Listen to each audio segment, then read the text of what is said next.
As-tu déjà remarqué que le papier toilette est généralement de couleur blanche, mais cette couleur n'a pas toujours été la plus répandue? En fait, les papiers toilettes de couleur ont fait leur apparition sur les étalages dans les années 1950.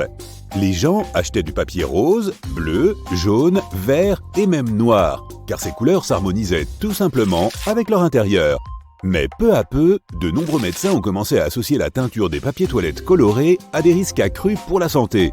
De plus, le colorant ne permettait pas au papier de se décomposer aussi rapidement après avoir tiré la chasse d'eau, ce qui augmentait le risque de boucher les fosses septiques. Cela a fini par rendre les coûts de fabrication et de distribution trop élevés par rapport au papier blanc de base, et finalement, la demande a commencé à s'effondrer. Et maintenant, regardons de plus près ces motifs fantaisistes. La plupart des gens ne se soucient probablement pas des décorations lorsqu'il s'agit de leur papier toilette. Et pourtant, ces motifs existent toujours. Mais pourquoi? Eh bien, il y a plusieurs points de vue à ce sujet. Certains disent que ce n'est qu'un outil de marketing. Les fabricants emploient ces motifs fleuris pour rendre leurs produits plus esthétiques. Et aussi pour que les clients associent leur marque à l'élégance et à un style de vie luxueux. Il existe une explication plus pratique. Ces motifs font gonfler le papier, ce qui le rend plus absorbant. En parlant de confort, t'es-tu déjà demandé pourquoi le papier hygiénique des toilettes publiques était si rugueux? La réponse la plus évidente est que le papier toilette de haute qualité revient plus cher. De plus, les entreprises préfèrent acheter des rouleaux géants de papier de mauvaise qualité, car cela permet de les changer moins souvent. Ce choix permet aussi d'éviter les vols. Et oui, les gens fauchent réellement du papier dans les WC publics. As-tu déjà remarqué que les interrupteurs des toilettes publiques sont généralement placés à l'extérieur? Eh bien, ce n'est pas dû au hasard. Les constructeurs le font pour des raisons de sécurité, car comme nous le savons tous, l'électricité et l'eau forment une dangereuse combinaison. Et les interrupteurs sont reliés au courant, donc l'électricité les traverse littéralement. Bien sûr, les interrupteurs installés par des professionnels seront assortis d'un tas de mesures de sécurité supplémentaires.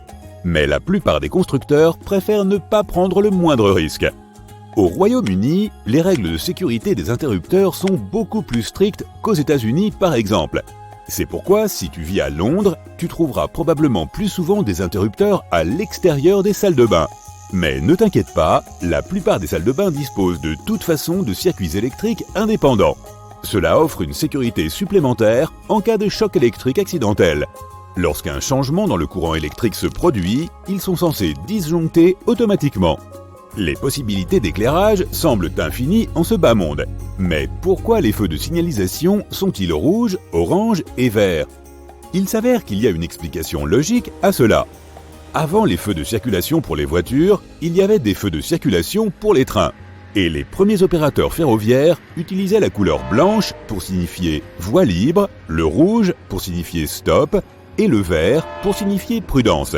Mais bien plus tard, on a réalisé que la couleur blanche n'était pas une si bonne idée, car une lumière blanche vive pouvait être facilement confondue avec une simple étoile pendant la nuit. Les compagnies ferroviaires ont donc modifié la couleur blanche pour que le vert signifie voie libre et le jaune prudence, car ces couleurs se distinguent facilement des autres. Et finalement, cette tradition s'est étendue aux feux de signalisation des voitures et est devenue la norme. Quant à la couleur rouge, elle a la longueur d'onde la plus longue, ce qui signifie que les conducteurs peuvent la voir à une plus grande distance que les autres couleurs. Et la couleur jaune a été choisie comme signe de prudence car elle a une longueur d'onde légèrement plus courte que le rouge, mais toujours plus longue que le vert. Quelle est la pièce la plus poussiéreuse de ta maison? Généralement, la réponse est la chambre à coucher. Mais pourquoi? Les chambres ont tendance à générer de la poussière à partir des cellules de peau mortes, des acariens et des fibres textiles de tes draps, tapis et rideaux. Si tu as un animal de compagnie, sa fourrure et ses cellules de peau ajoutent une quantité importante de saleté à cette fête poussiéreuse. Heureusement, il existe des moyens simples d'éliminer la poussière de ta chambre. Il s'agit notamment de faire ton lit tous les jours et de nettoyer régulièrement la pièce au moyen d'un aspirateur ou d'une serpillière. Tu peux envisager de te débarrasser des tapis, des meubles et des bibelots inutiles qui ont tendance à accumuler la poussière. Prête une attention particulière à la qualité lorsque tu achètes des rideaux ou des draps de lit. Plus le tissu est lâche, plus il accumule la saleté. Et enfin, tu peux interdire à ton animal de compagnie d'entrer dans ta chambre. Mais soyons honnêtes, tu ne feras jamais ça. Les purificateurs d'air, les climatiseurs et les ventilateurs de plafond modernes peuvent contribuer à rendre l'endroit où tu dors plus douillet. Mais assure-toi de les nettoyer régulièrement. Autrement, si ton filtre est sale, encombré par des poils ou tout autre polluant présent dans l'air, il ne pourra pas collecter correctement les nouvelles poussières et celle-ci se retrouvera immanquablement sur les surfaces de ta chambre. En parlant de poussière, savais-tu que tu peux nettoyer les franges de ton balai avec une pelle à poussière ? Ce zigzag ne remplit pas seulement une fonction esthétique, tu peux l'utiliser comme un peigne pour les poils. As-tu déjà eu ces marques derrière tes oreilles après avoir porté des lunettes ? Parfois, il leur faut même des semaines pour disparaître. Eh bien, c'est un signe que les branches de tes lunettes ne sont pas ajustées correctement pour ta tête. En d'autres termes, elles sont trop serrées. Cela peut provoquer une irritation de la peau et même des maux de tête. Si elles sont pliées vers la zone qui se trouve derrière tes oreilles, elles peuvent t'appuyer sur la partie fragile du crâne. Garde donc à l'esprit que les branches doivent non seulement avoir la bonne taille, mais aussi être correctement ajustées. Un opticien professionnel peut facilement régler ce problème, et c'est bien plus sûr que d'essayer de le faire tout seul. Les râpes à caissette peuvent aussi être utilisées en position horizontale. Dans bien des cas, il est beaucoup plus pratique de râper une carotte ou un gros bloc de fromage de cette façon. Si tu veux râper un produit mou comme du fromage de chèvre ou de la mozzarella, tu peux les mettre au congélateur pendant environ 30 minutes avant de les râper. Il existe aussi un moyen de faciliter le nettoyage et d'empêcher le fromage de coller. Étale une petite quantité d'huile sur la râpe avant de t'en servir. Et maintenant, jetons un coup d'œil aux aspects les moins plébiscités de cette râpe. En as-tu déjà eu l'usage ? Ce côté est en fait conçu pour trancher.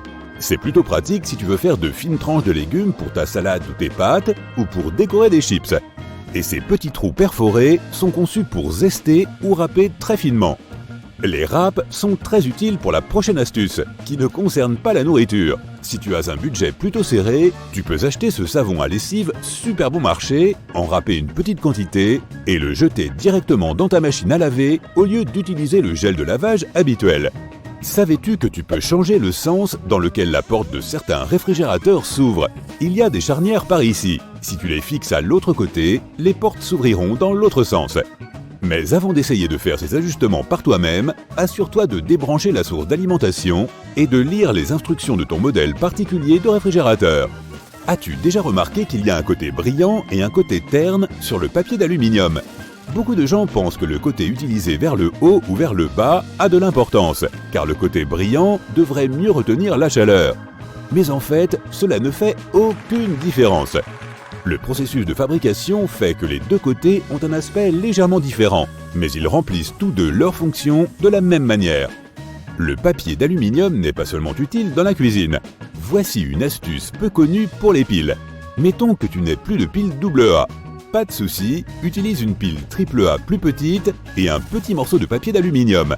Insère-le simplement sur l'une des extrémités. Cela fonctionnera car les piles AA et AAA possèdent des tensions équivalentes. Savais-tu que les récipients de nourriture chinoise à emporter peuvent se déplier et se transformer en assiette ? Il te suffit de le défaire des deux côtés et la gravité fera le reste. Au fait, les anglophones désignaient autrefois ce type de récipient en carton sous le nom de Oyster Pail, car il a été conçu à l'origine pour contenir des huîtres. Tu te souviens avoir bougé sur ces planches à roulettes pendant les cours de PS ? Ou plus précisément, de t'être tapé les doigts à plusieurs reprises en te tenant au poignet ? D'une manière ou d'une autre, il semble que ces planches aient été conçues pour causer le plus de dégâts possible à nos doigts. Mais il s'avère qu'on est tous passés à côté de l'utilisation correcte de ces poignées sur les côtés. Devine quoi ? Ce sont des protège-doigts, pas des poignées. Les boucles en plastique sur les côtés des planches sont justement conçues pour protéger les doigts des dégâts que nous nous sommes tous infligés en les utilisant mal. La bonne façon de s'accrocher est de glisser tes mains dans le trou et de saisir la base de la planche elle-même. Ainsi, tu empêches tes articulations de heurter d'autres planches et obstacles pendant que tu t'amuses. Lorsque tu sors de la douche et que tu t'enveloppes dans un peignoir douillet, comment es-tu censé le nouer ? Comme ça, non ? Avec la ceinture qui passe dans toutes les boucles, attachée autour de ta taille. Après tout, c'est comme ça que toutes les ceintures fonctionnent. Eh bien non, les peignoirs de bain tiennent en fait mieux lorsqu'ils sont attachés de la façon suivante. Fais glisser la ceinture dans les deux premières boucles sur le devant et serre-la. C'est alors tellement plus facile de l'enrouler bien serré. Regarde ce symbole de division.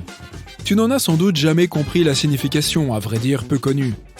C'est une fraction, mais avec les chiffres représentés par des points. C'est plutôt logique, mais il semble qu'aucun d'entre nous ne l'ait remarqué. Si tu ouvres un avocat en deux mais que tu ne le consommes pas en entier, il existe un moyen d'éviter qu'il ne noircisse. Conserve-le dans un verre d'eau au réfrigérateur. Il durera alors 2 à 3 jours de plus. Lorsque tu prépares du popcorn au micro-ondes pour ta soirée cinéma et que tu es sur le point de le verser dans un bol, arrête-toi. Il y a une fonction utile intégrée au sachet pour micro-ondes que presque personne n'utilise. Une fois que tout a éclaté, l'extrémité du sac aura une légère ouverture. Avant de l'ouvrir plus largement, renverse le sachet et secoue-le.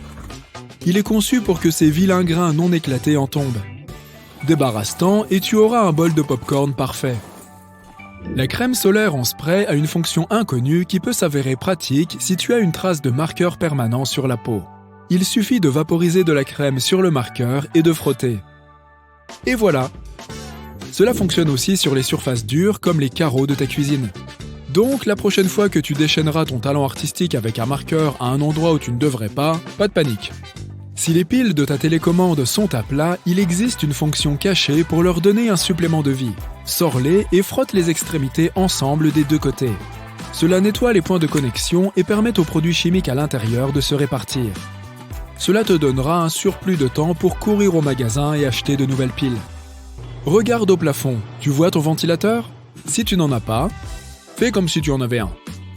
Il y a une fonction cachée que tu ne connais probablement pas. Il peut s'agir d'un interrupteur sur le ventilateur lui-même ou d'un bouton sur la télécommande. Mais la plupart des ventilateurs ont la capacité de changer de direction. Et il y a une raison pour laquelle tu veux qu'ils le fassent. En hiver, tu veux qu'ils tournent dans le sens des aiguilles d'une montre, ce qui pousse l'air chaud du haut vers le bas. En été, tu veux qu'il tourne dans le sens inverse des aiguilles d'une montre pour tirer l'air frais qui s'accumule au sol vers le haut et le faire circuler dans la pièce. Ton micro-ondes a probablement un mode silencieux.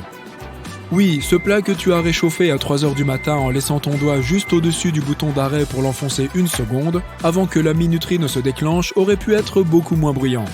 Ça dépend de la marque, mais en maintenant enfoncer le bouton 0 ou 1, tu devrais pouvoir activer le mode silencieux. Maintenant, tu peux utiliser le micro-ondes à ta guise à tout moment du jour et de la nuit. Ces butées de porte à ressort sur les plinthes ont une autre fonction. Elles permettent de retenir la porte. En les plaquant au sol et en ouvrant la porte au-dessus d'elle, le ressort s'accroche au bas de la porte et la maintient ouverte. Sais-tu que tu as probablement mal lacé tes baskets pendant tout ce temps? Il y a un petit trou en haut, là où se terminent les lacets, qu'on appelle un verrou de talon. Tu devines à quoi il sert? Oui, il bloque tes talons afin qu'ils ne glissent pas et ne te donnent pas d'ampoule, ou ne fassent pas glisser tes chaussettes vers le bas, ce qui est la pire des sensations, n'est-ce pas? Tout ce que tu es censé faire, c'est faire passer chaque lacet dans son trou, ce qui crée une petite boucle. Le lacet opposé passe ensuite dans cette boucle. Attache tes lacets fermement comme tu le ferais normalement, et voilà, tes talons sont sécurisés. En parlant de lacets, si jamais tu les noues si fermement que tu n'arrives pas à les défaire, un ingrédient de pâtisserie possède une caractéristique cachée qui peut t'aider. Oui, tu as bien entendu, un ingrédient de pâtisserie. L'amidon de maïs peut certes rendre ta sauce plus épaisse, mais il peut aussi défaire des nœuds coincés.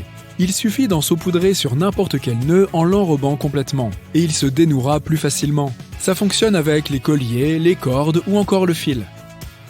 Tu as enfilé la bague de ton ami en oubliant que ses mains sont beaucoup plus petites que les tiennes, et maintenant elle est coincée. Prends simplement un flacon de nettoyant pour vitres. Ce produit a un petit talent caché pour enlever les bagues coincées. Un petit pchit et la bague s'enlèvera tout de suite. Mettons que tu es en train d'écrire quelque chose au crayon, pendant un examen par exemple, mais oups, tu as oublié ta gomme. En revanche, tu n'as pas oublié d'apporter ton sandwich. Par chance, le pain est ce dont tu as besoin pour effacer la réponse erronée que tu viens d'écrire. Roule de la mie de pain bien compacte jusqu'à ce qu'elle ait une texture que l'on peut décrire comme de la gomme justement. Puis efface comme tu le ferais avec une vraie gomme. Pourquoi les boulangers nous ont-ils toujours caché ça? Ça aurait pu être utile dans tellement de situations. Si tu portes une veste en cuir, premièrement, tu es cool. Et deuxièmement, tu rates probablement l'utilisation d'une fonction cachée qui est pourtant à la vue de tous. Les sangles sur le haut des épaules de ta veste ne sont pas seulement décoratives. Si tu les déboutonnes pendant que tu glisses les bretelles de ton sac, Tu peux les refermer par-dessus les bretelles afin de les maintenir en place. Peu importe le nombre de jumping jacks, de roues ou de pas de breakdance que tu vas faire, ton sac n'ira nulle part. Lorsque tu dois emballer des restes, le papier aluminium est clairement un allié précieux. Mais il a aussi sa place dans la buanderie grâce à une fonction cachée. Imagine que tu n'as plus de feuilles pour sèche-linge. Tes vêtements sortent de là pleins d'électricité statique, à tel point qu'ils font se dresser tes cheveux comme ceux d'un scientifique maléfique de dessin animé. Voici ce que tu dois faire. Fais 2 boules bien compactes avec du papier aluminium. Remets tes vêtements dans le sèche-linge avec les boules et relance un cycle de séchage. Ils en sortiront sans électricité statique.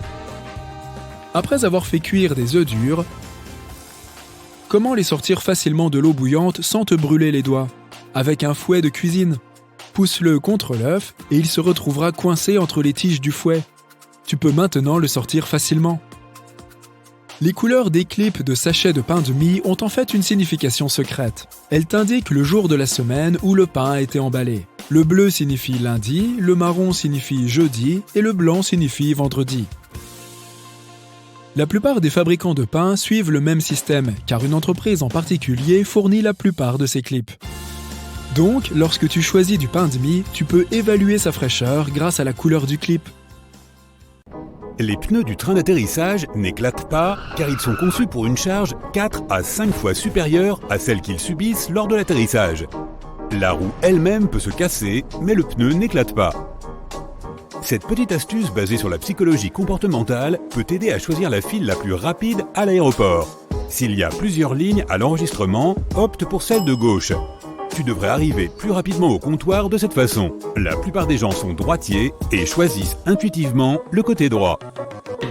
Ta peau devient généralement un peu sèche pendant le vol. Cela se produit en raison du faible taux d'humidité dans la cabine. Apporte une bonne crème hydratante avec toi pour garder ta peau hydratée à bord. Savais-tu que le pilote et le copilote d'un avion mangent toujours des repas différents avant un vol ? De cette façon, si l'un d'eux a une intoxication alimentaire, l'autre pourra prendre le contrôle de l'appareil. Les tablettes d'avion font partie des surfaces les plus sales de la cabine, alors assure-toi de te laver les mains fréquemment. Et nettoie la tablette avec une lingette antibactérienne pour te débarrasser de toutes les bactéries qui y pullulent. Si tu es assis sur un siège côté couloir, tu peux avoir plus d'espace pour allonger tes jambes. Il te suffit d'appuyer sur le bouton situé sous la coudoir le plus à l'extérieur. Cela fera remonter l'accoudoir, te donnant plus d'espace pour tes jambes et empêchant l'accoudoir de s'enfoncer dans tes côtes. Voici une raison pour laquelle la lumière de la cabine est tamisée. Les passagers doivent s'habituer à l'obscurité au cas où un atterrissage d'urgence aurait lieu la nuit. De cette façon, leurs yeux seront déjà habitués à l'absence de lumière, ce qui facilitera l'évacuation. Les agents de bord te demandent de relever les stores des hublots pour qu'ils puissent voir ce qui se passe dehors. Ainsi, ils peuvent choisir la meilleure façon d'évacuer les passagers en cas d'urgence. Presque tous les avions de ligne sont blancs, car cette couleur reflète le mieux les rayons du soleil et empêche l'avion de surchauffer. Une autre bonne raison est que la peinture blanche est moins chère. De plus, les ouvriers et les ingénieurs peuvent facilement remarquer tout dommage sur une surface blanche. Il est préférable d'éviter de prendre des décisions importantes pendant un vol.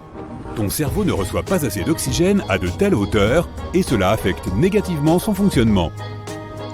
Le chewing-gum, les bonbons durs et les bonbons à la menthe peuvent t'aider à éviter d'avoir les oreilles qui se bouchent pendant le décollage et l'atterrissage. Ce n'est pas grâce au bonbon lui-même, mais grâce au processus de déglutition. Bâiller aide aussi. Quant au chewing-gum, il aide aussi à se débarrasser de cette mauvaise haleine causée par l'air raréfié des hautes altitudes qui retire l'humidité de ton corps.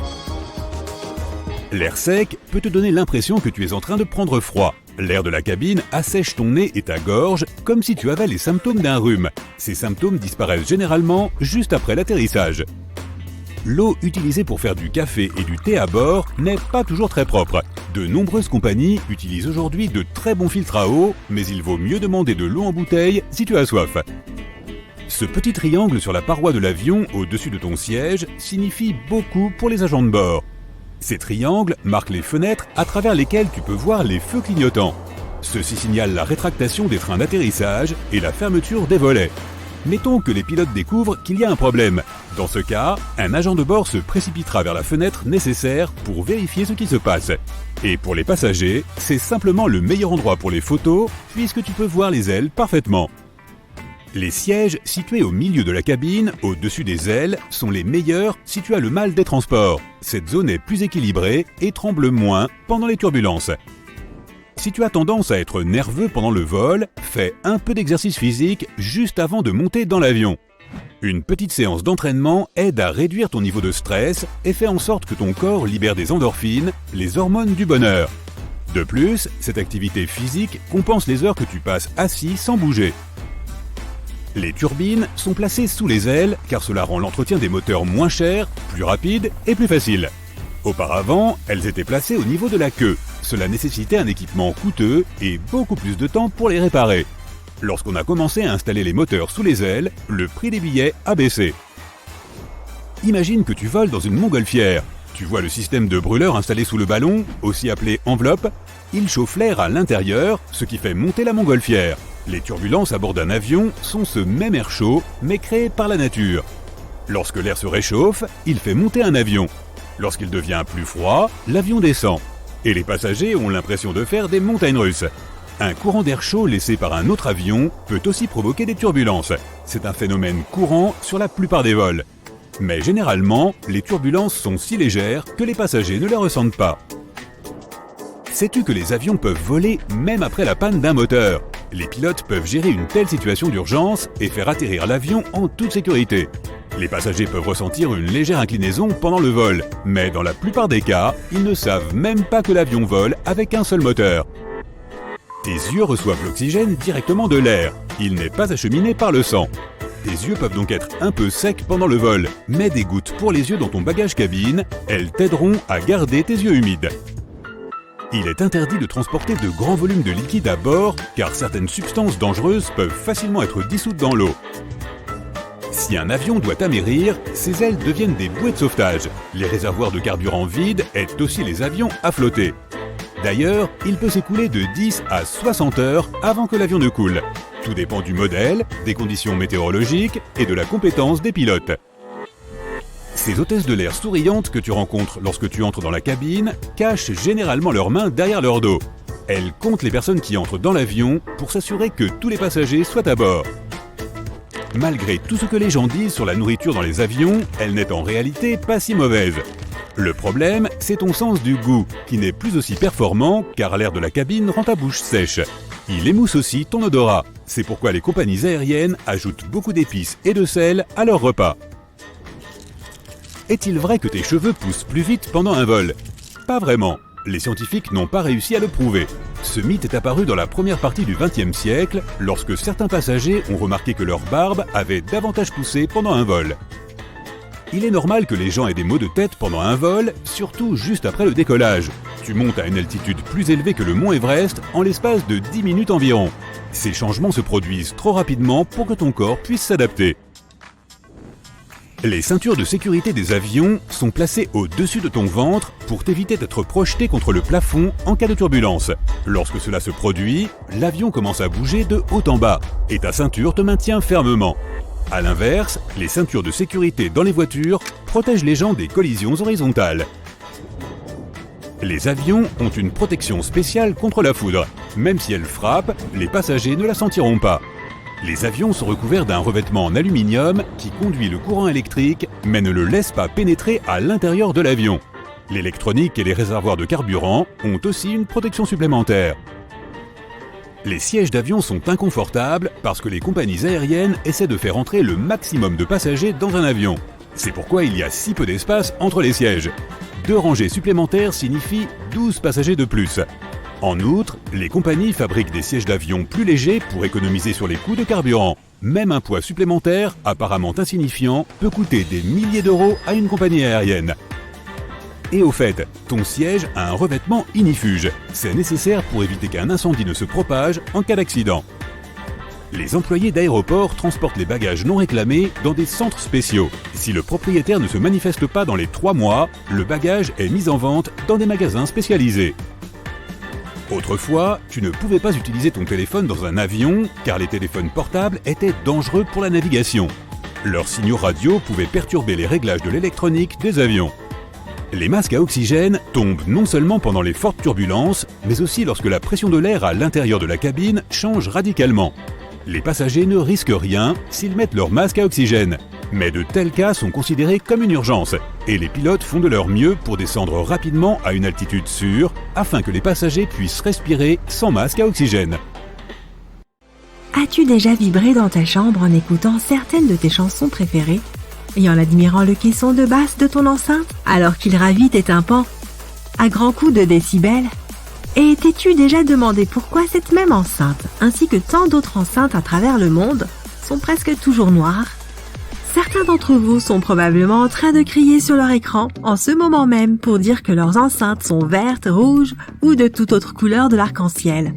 D'abord, on a dit presque toujours, et ensuite si tu regardes attentivement le magnifique design de ton lecteur de musique aux couleurs vives, tu verras que le haut-parleur en dessous est toujours de couleur noire.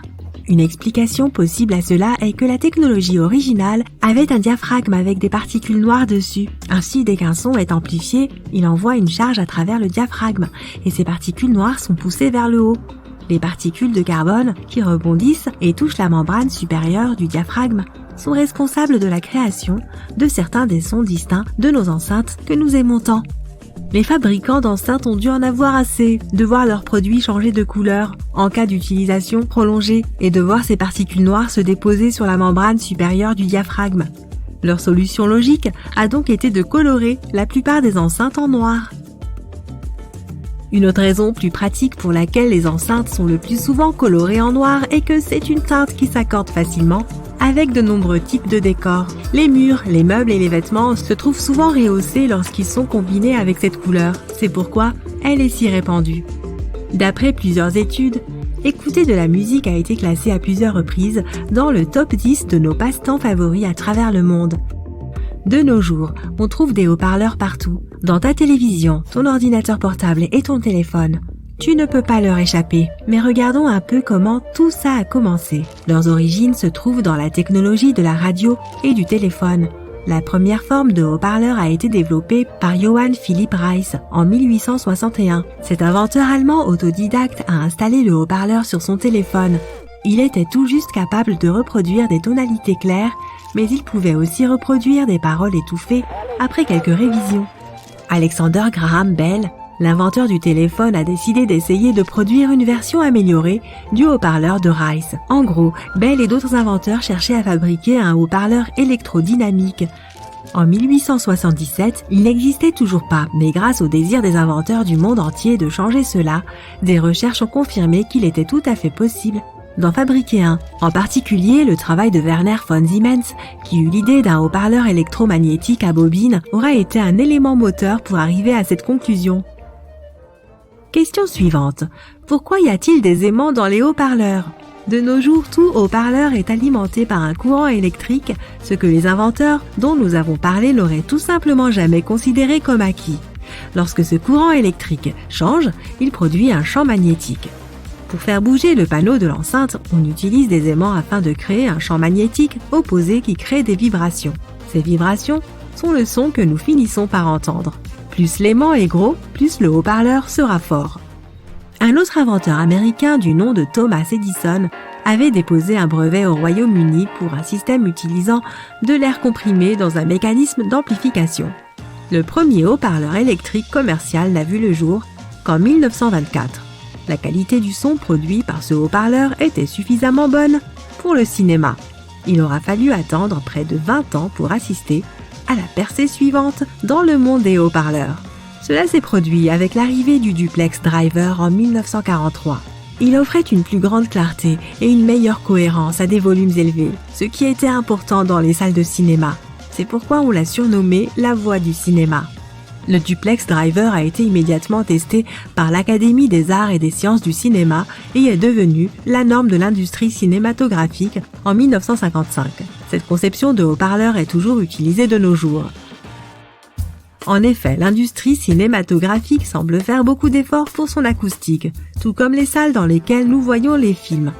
Tu as peut-être remarqué que ces salles sont souvent des rideaux épais sur les murs. Il s'agit de rideaux insonorisés ou acoustiques, et ils sont beaucoup plus épais que les rideaux standards. Ils sont constitués de tissus plus lourds et tissés serrés, ou bien ont des doublures de meilleure qualité. Cela leur permet d'absorber le son et de réduire la réflexion acoustique du plafond et des murs de la pièce. Au final, cela crée une bien meilleure expérience sonore. C'est pour la même raison que les moquettes sont si épaisses dans les cinémas. Elles aident à piéger le son en fournissant une isolation. D'un point de vue pratique, cette moquette est également là pour empêcher le bruit des pas pendant la projection des films. Ce concept de piège à son est aussi la raison pour laquelle le fait de mettre un téléphone dans une tasse fera paraître le son plus fort. Toute enceinte posée ou suspendue dans un espace ouvert projette son son dans toutes les directions. Lorsque le haut-parleur vibre pour créer des ondes sonores, une quantité égale d'énergie part de l'avant et de l'arrière. En plaçant un haut-parleur dans une forme d'enceinte, on peut rediriger une partie de l'énergie qui provient de l'arrière du haut-parleur et la projeter vers l'avant. En plaçant l'enceinte dans une tasse, tu rediriges le son plus efficacement. Il ne voyage que dans un sens, ce qui fait qu'il semble plus fort que ce que tu entendrais en le sortant de la tasse. En parlant de téléphone et de haut-parleur, t'es-tu déjà demandé pourquoi ton téléphone portable générait un bourdonnement dans ton haut-parleur ? Cela peut se produire lorsque les deux gadgets sont proches l'un de l'autre et que ton portable essaye d'envoyer et de recevoir des données. Le transfert d'informations produit des perturbations électromagnétiques dans l'environnement des haut-parleurs. Cela crée du bruit dans l'audio et par conséquent, tu peux entendre le bourdonnement provenant de tes enceintes. Un moyen simple d'éviter ce bourdonnement irritant est simplement d'éloigner ton téléphone de ton haut-parleur ou vice-versa. Cela permettra d'éliminer ce que l'on appelle les interférences électromagnétiques. Des recherches menées aux États-Unis ont montré qu'en moyenne, 74% des gens possédaient au moins 2 paires d'écouteurs ou 2 casques audio. 46% d'entre eux ont mentionné qu'ils utilisaient leurs écouteurs ou leurs casques plus de 2 heures par jour. Certains choisissent leurs écouteurs ou leurs casques en fonction de leur apparence, d'autres en fonction de la qualité du son. Dans les deux cas, trouver le bon gadget est important car beaucoup de gens sont prêts à y consacrer plus d'une centaine d'euros. Les écouteurs et autres casques sont devenus de véritables accessoires de mode. C'est pourquoi des personnalités connues essaient d'avoir un impact sur cette industrie, comme s'il s'agissait de celle de la mode. Les manias de la musique, Dr. Dre et Jimmy Iovine ont eu l'idée de la marque désormais mondialement connue des casques Beats by Dre. Ils se promenaient le long de l'océan Pacifique un jour de 2006, discutant d'une affaire de chaussures de sport, car ils avaient reçu une offre d'une grande marque dans ce domaine. Après quelques discussions, ils ont décidé qu'ils voulaient faire quelque chose qui les passionnait davantage et se sont rabattus sur les casques. L'idée du duo s'est transformée en une marque rachetée par Apple en 2014 pour 3 milliards de dollars. C'était la plus grosse transaction de l'histoire d'Apple et Beats by Dre contrôlait 70% du marché des casques au moment de la signature. Cette opération a permis à Apple de prendre le contrôle de ce secteur. La sortie en 2016 de leur célèbre écouteur sans fil, les AirPods, a conforté l'entreprise dans cette position. Mais comment ces écouteurs sans fil que beaucoup d'entre nous possèdent fonctionnent-ils réellement ? Ils dépendent en réalité de batteries internes pour avoir suffisamment de puissance afin de rester sans fil. Le plus souvent, ils ont des piles rechargeables intégrées, mais parfois ils continuent à fonctionner grâce à des piles AA ou AAA standard. Ils reçoivent des signaux transmis sans fil depuis leur source audio appariée, que ce soit ton téléphone ou ton ordinateur portable. Ces signaux sont codés par l'appareil source et transmis le plus souvent par des fréquences radio ou des supports infrarouges. Les écouteurs reçoivent le signal et le décodent en audio, et tu peux profiter de ta musique en toute liberté. Bon, je sais que c'est un peu froid au toucher, surtout pendant une journée glaciale d'hiver, mais savais-tu que les poignées de porte en laiton servent en fait vraiment à quelque chose, en plus d'être élégantes et brillantes. Comme il s'agit d'un alliage de cuivre, le laiton a des propriétés antimicrobiennes. Cela signifie qu'il peut contribuer à éliminer les germes et les bactéries nuisibles, parfois en moins de 2 heures. Dans les endroits très fréquentés, c'est encore plus utile. Mais comme le laiton est beaucoup plus cher que d'autres métaux comme le nickel et l'acier, on ne voit plus beaucoup de poignées de porte de ce type de nos jours. En parlant de beaux objets polyvalents, la plupart des tournevis ont un tout petit secret qui leur est propre. Ils peuvent de temps en temps se glisser dans une clé afin de créer plus de couple lors de la torsion. Sans parler de leur utilité lorsqu'il s'agit de vis situées dans des endroits difficiles d'accès. Il y a une raison pour laquelle les boutons des chemises des femmes sont destinés au gaucher et cela n'a rien à voir avec la mode. Cette pratique remonte à l'époque où les femmes de chambre aidaient les dames à s'habiller et il était plus facile pour elles d'accomplir leurs tâches avec cette orientation. Le fait que les boutons soient placés de cette façon était un signe de richesse. Il est donc facile d'imaginer pourquoi cette pratique s'est perpétuée, même si la plupart des gens s'habillent eux-mêmes de nos jours. La prochaine fois que tu recevras un colis dans ton courrier, jette un coup d'œil au cutter. S'il présente des lignes diagonales sur la lame, tu vas pouvoir bénéficier d'un petit avantage en termes de design. Il s'avère que ce sont des lames qui se cassent. Couper continuellement du carton peut user le bord tranchant de la lame. Pour éviter d'avoir à acheter un tout nouveau cutter, le segment supérieur de la ligne suivante peut se casser pour obtenir un nouveau super tranchant. Pour ce faire, regarde le petit trou à la base de l'outil, parfois appelé le casse-lame. Les personnes qui ont eu l'idée de cette brillante invention sont des ingénieurs qui se sont inspirés de la façon dont les barres de chocolat sont divisées. Attends une minute, ne jette pas tout de suite cet emballage en carton. Il est fort probable que tu aies des sachets de gel de silice quelque part au fond de la boîte. Comme ce gel est un outil pour sécher, il absorbe l'humidité de son environnement, de sorte que tu peux conserver ces sachets pour d'autres occasions. Si tu as besoin de sécher ton téléphone ou un autre objet électrique, tu peux le placer dans un récipient à côté du gel de silice pour réduire les dégâts. Pas besoin d'être un mécanicien pour savoir quand les pneus d'une voiture standard doivent être remplacés, car ils sont équipés d'un indicateur bien conçu. Si tu regardes de plus près, tu verras que les bandes des pneus sont constituées d'un tas d'encoches en caoutchouc. Lorsque les marques sont égales aux barres perpendiculaires, c'est le signe que tu dois prendre rendez-vous avec ton service automobile local, car il est fort probable que les pneus aient perdu la plupart de leur force de traction et qu'ils ne soient plus sûrs pour la conduite. Les coins supérieurs du pare-brise d'une voiture présentent des points noirs texturés intégrés au bord du verre. Ce détail n'est pas là pour des raisons de design. Il s'agit d'un revêtement en frite, ce qui signifie qu'un type spécial de peinture céramique est ajouté à la vitre pour protéger son joint d'étanchéité des rayons UV. Elle permet également de dissimuler et de créer une surface plus grossière pour la colle utilisée pour mettre la vitre en place. Chaque fois que tu prends la route, vérifie s'il y a une petite languette sous le rétroviseur de ta voiture. Je parie que tu ne savais pas qu'elle était là pour aider à faire passer le rétroviseur de la vision de jour à la vision de nuit. Il utilise une technologie de verre prismatique pour estomper le reflet et réduire l'éblouissement des phares derrière toi dans la circulation. Ces rétroviseurs à réglage manuel ont été inventés dans les années 1930, mais ils sont devenus la norme dans les années 1970. Lorsque tu es en voiture, jette un coup d'œil aux appuis-têtes, car tu ne sais probablement pas qu'ils ont une fonction cachée. Bien sûr, ils sont réglables pour s'adapter aux passagers de toute taille, afin qu'ils bénéficient d'un soutien adéquat pour leur tête et leur cou. La caractéristique cachée est qu'ils sont détachables et comportent 2 barres métalliques très solides. Si jamais tu restes coincé dans une voiture et que tu dois t'enfuir rapidement, ces barres peuvent être très utiles pour casser les vitres de la voiture. Donc, tu es en train de faire un tour en voiture et tu tombes soudain en panne d'essence. Ce que je vais te décrire ressemble plus à une blague qu'à une situation réelle susceptible de se produire. Mais que se passe-t-il si tu es tellement pressé que tu pars accidentellement avec le pistolet à essence encore dans le réservoir ? Eh bien, les pistolets ont été conçus pour éviter tout risque. Rassure-toi, ils sont dotés d'un dispositif de séparation qui permet au tuyau de se détacher lorsqu'on le retire avec suffisamment de force. Initialement conçus au début du XXe siècle pour être portés exclusivement par les basketteurs, les baskets sont rapidement devenus l'un de ces incontournables de la mode, au même titre que les jeans et les vestes en cuir. Si tu les regardes de plus près, tu verras qu'elles ont 2 trous supplémentaires sur le côté, semblables à ceux des lacets de chaussures. Ils sont fabriqués comme ça, non seulement pour fournir une ventilation supplémentaire, mais aussi pour permettre aux gens d'être plus créatifs avec leurs lacets lorsqu'ils portent leurs chaussures. Admets-le, tu as toujours pensé que les baguettes sont unies à une extrémité dans le seul but de les maintenir ensemble jusqu'à ce que tu sois prêt à commencer ton repas.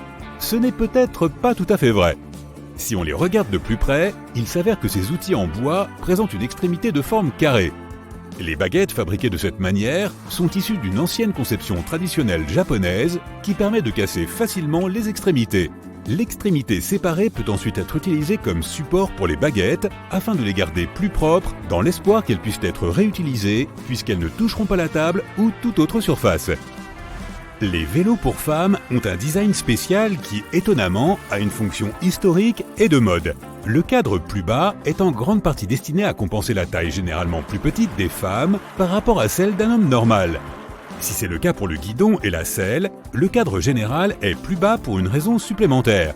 À l'époque où les femmes portaient de longues jupes et robes toute la journée, tous les jours, elles devaient s'assurer que leur tenue ne se coincerait pas dans le cadre. C'est ainsi que nous avons conçu un vélo avec un cadre plus bas, parfaitement adapté aux femmes et à leurs besoins de l'époque. Le fait que les dentifrices soient multicolores n'est pas seulement un joli avantage pour rendre l'hygiène dentaire plus amusante. Il y a une explication secrète liée à chacune des couleurs, qui remonte aux années 1970. À cette époque, les gens s'intéressaient de plus en plus à leur santé bucco-dentaire et recherchaient donc des produits qui pouvaient faire plus que simplement nettoyer les dents. Une entreprise a été la première à le faire en ajoutant un bain de bouche à son dentifrice, c'est-à-dire la bande bleue. Elle a ensuite ajouté la bande rouge, destinée à contenir des ingrédients qui aident à prendre soin des gencives. En parlant de dentifrice, vérifie le bouchon la prochaine fois que tu ouvres un nouveau tube, tu pourrais avoir une petite surprise. Il y a une sorte de cône pointu à l'intérieur du bouchon, ce qui te permet de percer le joint du dentifrice sans te couper ou abîmer ta manucure. Sans compter que c'est plus hygiénique, puisque tu ne pourras pas transférer de germes ou d'autres bactéries dans le produit lui-même. En ce qui concerne les articles à poser sur le comptoir de la salle de bain, les brosses à dents sont dotées d'un accessoire très pratique, caché dans les motifs des poils. Outre le fait qu'ils donnent à la brosse à dents un aspect plus cool, ils ont également un but pratique. La plupart des brosses à dents sont dotées d'un motif de poils bleus entrelacés dans des poils blancs. Cette teinture bleue est destinée à pâlir pour signaler le moment où tu devrais remplacer ta brosse à dents. Les dentistes disent que les brosses à dents doivent être remplacées tous les 3 à 4 mois, mais cela permet d'avoir un bon rappel en cas d'oubli. Tu aimes toujours jouer avec des Lego ? Je ne te juge pas, c'est un excellent passe-temps pour tous les âges.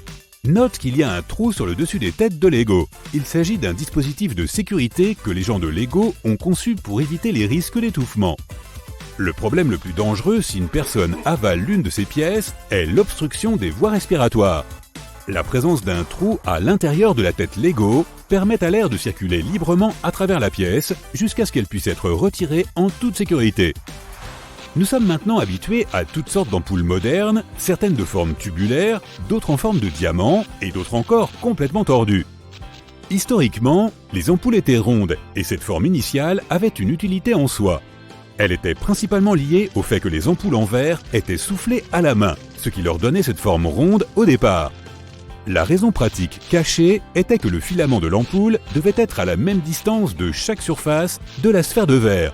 Le moyen le plus simple d'y parvenir était de fabriquer le verre en forme de globe.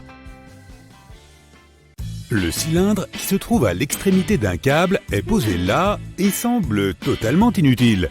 En fait, il s'agit d'une perle de ferrite qui s'associe à de nombreux fils électriques pour réduire les interférences électromagnétiques. Les fils électriques agissent comme des antennes involontaires et diffusent les EMI. Il y a une raison pour laquelle le plateau qui tourne à l'intérieur du micro-ondes est circulaire. Un objet circulaire répartit uniformément la chaleur, contrairement aux objets rectangulaires ou carrés. Lorsque tu places des récipients ayant ces formes à l'intérieur, l'énergie est concentrée sur les coins au lieu d'être répartie uniformément comme dans un récipient rond. La jauge de température d'un grille-pain sert généralement à déterminer le degré de cuisson des tartines. Mais l'autre utilisation, plus spécifique, de la jauge est celle des différents types de pain. Les pains blancs et sucrés chauffent beaucoup plus vite que les pains bruns et de seigle, plus lourds. Plus le pain est vieux, plus il aura besoin de temps dans le grille-pain pour obtenir le résultat doré que tu recherches. La plupart des fours t'offrent la possibilité de laisser la porte entrouverte lorsque tu fais griller un plat à l'intérieur.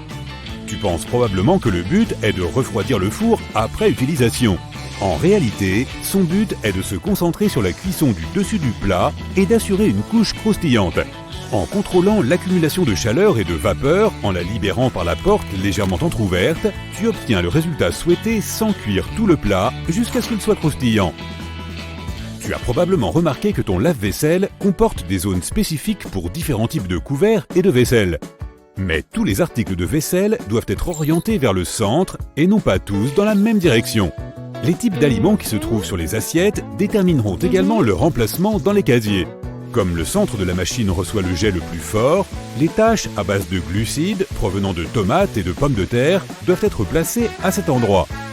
Le détergent est plus concentré sur l'extérieur pendant le nettoyage, ce qui crée un nettoyage en forme de cascade. C'est pourquoi les tâches à base de protéines, comme celles des œufs par exemple, doivent être placées à cet endroit. Les ventilateurs de plafond poussent l'air frais vers le bas lorsqu'il fait chaud, faisant ainsi circuler la pièce. Mais ils peuvent te servir en hiver tout aussi efficacement si tu enclenches l'interrupteur sur le côté ou si tu utilises la tirette. Donc, si tu veux économiser de l'argent sur le chauffage et essayer de réchauffer rapidement ta pièce lors d'une journée froide, mets le ventilateur en marche. Il poussera l'air vers le haut et répandra l'air chaud autour de toi, réchauffant ainsi plus efficacement la pièce. Utilises-tu toujours des post-it au lieu de ces nouvelles applications sophistiquées sur tous les appareils imaginables? Bienvenue au club! Quel que soit l'usage que tu en fais, ils finissent toujours par tomber. Si tu as déjà rencontré ce problème, c'est parce que tu les as décollés du bas vers le haut. C'est cette façon de faire qui provoque le retroussage. En les décollant par le côté, tu t'assures qu'ils restent bien plats, prêts à te rappeler tes tâches quotidiennes. Savais-tu que les ouvre-boîtes ont été inventés seulement 50 ans après que les boîtes de conserve soient devenues courantes? Alors, comment était-il possible d'ouvrir une boîte de conserve avant? Il existe quelques méthodes alternatives au cas où tu aurais égaré ton fidèle ouvre-boîte. Tout ce dont tu as besoin, c'est d'une cuillère en métal. Pose la boîte sur le plan de travail, tiens-la fermement et tiens bien la tête de la cuillère. Fais pression et frotte vigoureusement le bord du couvercle de la boîte sur une petite surface. Cela prend du temps, mais à force de frotter, une petite entaille se forme et se transforme bientôt en trou. Une fois que le trou est suffisamment large pour laisser passer la pointe de la cuillère, fais levier sur le couvercle et continue à longer les bords jusqu'à ce que tu puisses enfin accéder au repas qu'il contient. Tu l'as durement gagné. La plupart des toilettes dépendent de la pression de l'eau et de la gravité pour fonctionner. Une panne de courant ne les affectera donc pas. Mais si les tiennes ont besoin d'électricité pour fonctionner, tu dois t'inquiéter de leur utilisation en cas de panne de courant. La bonne nouvelle, c'est que l'électricité sert uniquement à remplir les toilettes et non à tirer la chasse. Comme le mécanisme de la chasse d'eau fonctionne toujours, ouvre le réservoir des toilettes, verse quelques litres et tu pourras évacuer tout ce dont tu as besoin. Les bouchons dans les canalisations de la douche se produisent sur une longue période. C'est inévitable. Nous perdons 50 à 100 cheveux par jour et beaucoup d'entre eux cherchent à se loger dans nos canalisations de douche. Les cheveux constituent la base principale de l'obstruction, ce qui favorise l'accumulation de diverses autres choses. Un bon truc est d'utiliser ton aspirateur et de mettre l'embout dans le trou après avoir enlevé la grille. Utilise un chiffon humide autour de l'embout en veillant à ce que l'air ne puisse pas s'échapper. L'aspirateur pourra aspirer les choses qui obstruent beaucoup plus facilement. Tu éviteras ainsi les frais de plombier qui utilisent eux-mêmes cette technique.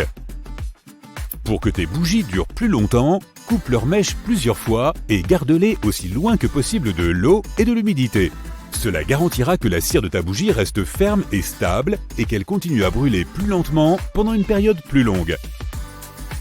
L'espace vide entre les vitres de la porte du four est là pour une bonne raison. Tu peux y glisser une brosse pour nettoyer la vitre de la porte du four. Il est facile d'accéder à cet espace par le bas de la porte. Ouvre la partie inférieure, puis pousse la brosse dans le trou. Lorsque tu te gares dans un garage, tu peux avoir du mal à déterminer à quelle distance tu dois être. Toutes les voitures ne sont pas équipées de capteurs qui garantissent que tu gardes la bonne distance avant que le pare-choc ne fasse une entaille sur le mur. Le fait de tendre une corde avec une balle de tennis depuis le plafond à la bonne distance t'aidera à apprendre la meilleure distance à respecter pour te garer par rapport au mur. On nous a tous dit de débloquer une serrure avec du WD-40 ou du lubrifiant. Oui, nous savons tous que nous devrions en avoir à la maison.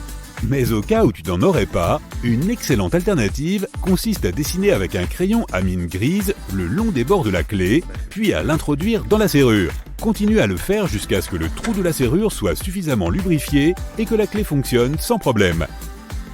Les pinces sont susceptibles d'abîmer les robinets et les pommes de douche lorsque tu les utilises pour les réparer et elles sont également difficiles à saisir.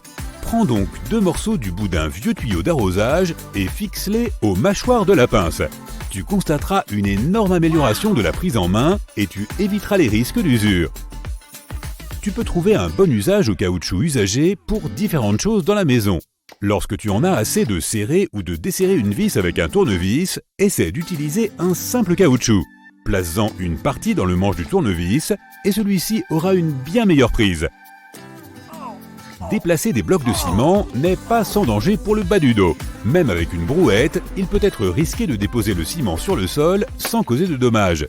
3 simples tuyaux en forme de cylindre peuvent faire toute la différence, quelle que soit la taille du bloc.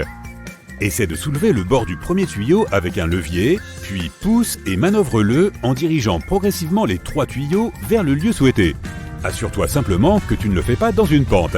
La première fois qu'on plante un clou peut être une grande réussite ou se solder par un pouce vraiment meurtri. Une épingle à cheveux a la forme parfaite pour maintenir le clou en place, ce qui permet à ta main d'être à l'abri du danger et de frapper le clou sans crainte. Utilise un crayon au lieu d'un stylo ou d'un crayon lorsque tu travailles avec une scie circulaire à eau pour t'assurer que les marques ne sont pas effacées. Elles seront également plus faciles à voir sous l'eau trouble. Vérifier les canalisations du toit et déterminer quand elles doivent être nettoyées peut prendre beaucoup de temps.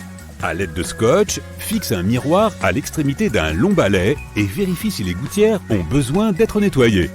Pour t'aider à garder l'équilibre, lorsque tu examines les gouttières, fixe une paire de vieilles chaussures de sport au pied de l'échelle. L'écartement de la chaussure et sa prise assureront un niveau de sécurité supplémentaire. Les produits de calfeutrage liquide se présentent généralement sous la forme d'énormes tubes, de sorte que tu ne peux jamais les utiliser en une seule fois. Les pointes endurcies du liquide créent des bouchons.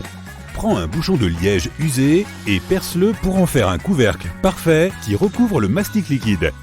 Il est maintenant prêt à être utilisé à nouveau sans aucun blocage. Voici une devinette. Quelle ville américaine est tellement populaire qu'il faut répéter son nom 2 fois? Tu l'as deviné, New York, New York. Mais le problème est que, quelle part de New York connaissons-nous vraiment?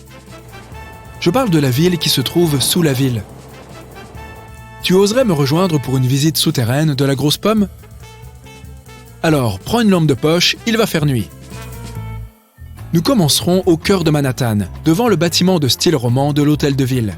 Crois-le ou non, sous nos pieds se trouve la plus ancienne station de métro de New York, connue sous le nom de station Old City Hall.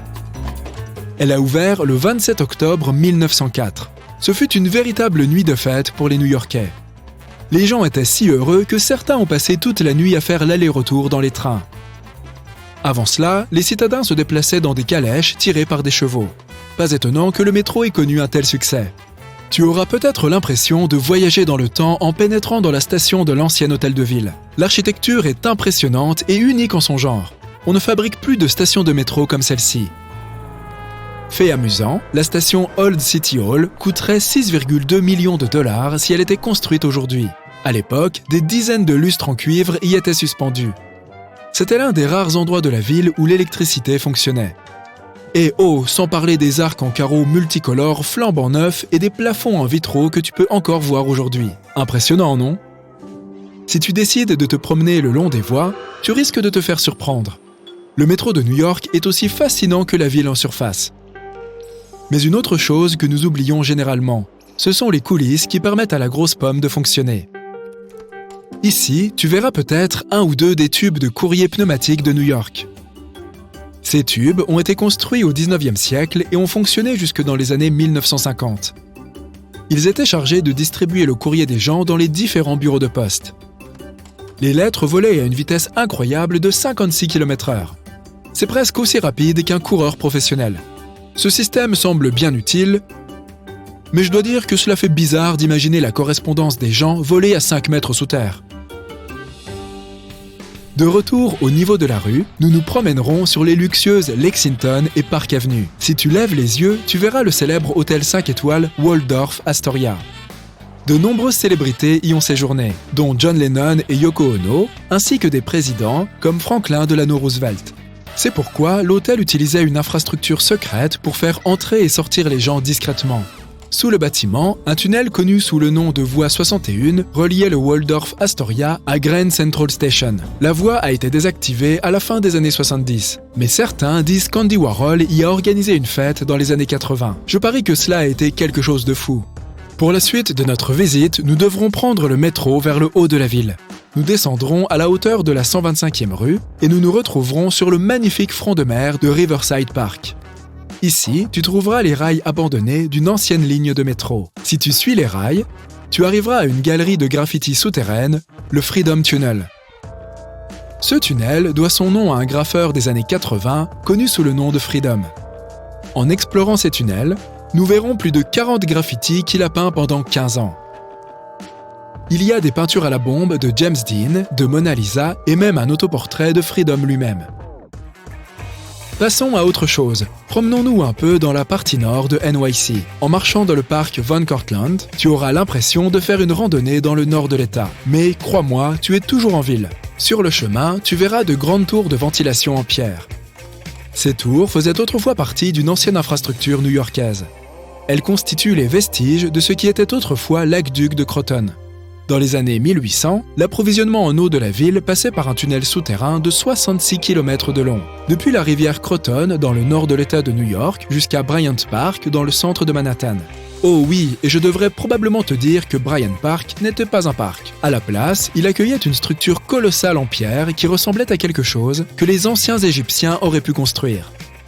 Cette structure de 2 hectares servait de réservoir d'eau pour la ville.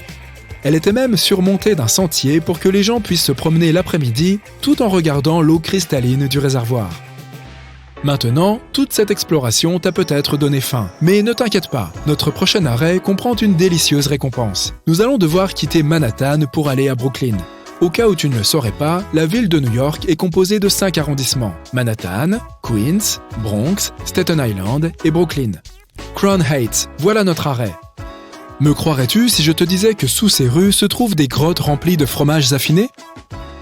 C'est très parisien comme idée. Pour y accéder, tu devras te frayer un chemin à travers un bâtiment centenaire qui sert à présent de bureau.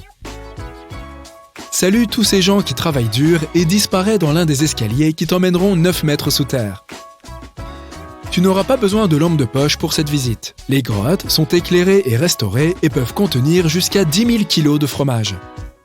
Mais bon, ça risque de puer. C'est la principale raison pour laquelle les fromagers ont décidé d'utiliser des tunnels souterrains pour faire vieillir le fromage. Après 1 ou 2 bouchées de ce délicieux fromage, continuons. Pendant que tu es à Brooklyn, tu verras peut-être des tas de gens profiter d'une journée ensoleillée dans la piscine du parc McCarran. Cette piscine est une énorme attraction, puisqu'elle fait 3 fois la taille d'une piscine olympique. En tant que nouvel explorateur de NYC, tu pourrais même aller te baigner. Mais il y a une partie bien plus intéressante dans cette attraction. La piscine a été construite au début des années 1900, mais elle a été fermée dans les années 50. À cette époque, des explorateurs urbains ont découvert un réseau de tunnels souterrains juste en dessous de la piscine. Et bien sûr, tu peux trouver une entrée secrète et jeter un coup d'œil par toi-même. Tu y verras non seulement le système de filtration et de chauffage de la piscine, mais aussi de nombreux graffitis datant de l'époque où le site était abandonné. Super! Cette question peut paraître bizarre, mais as-tu déjà vu une vache à New York? Moi en tout cas, non. Eh bien, il y a peut-être une raison à cela.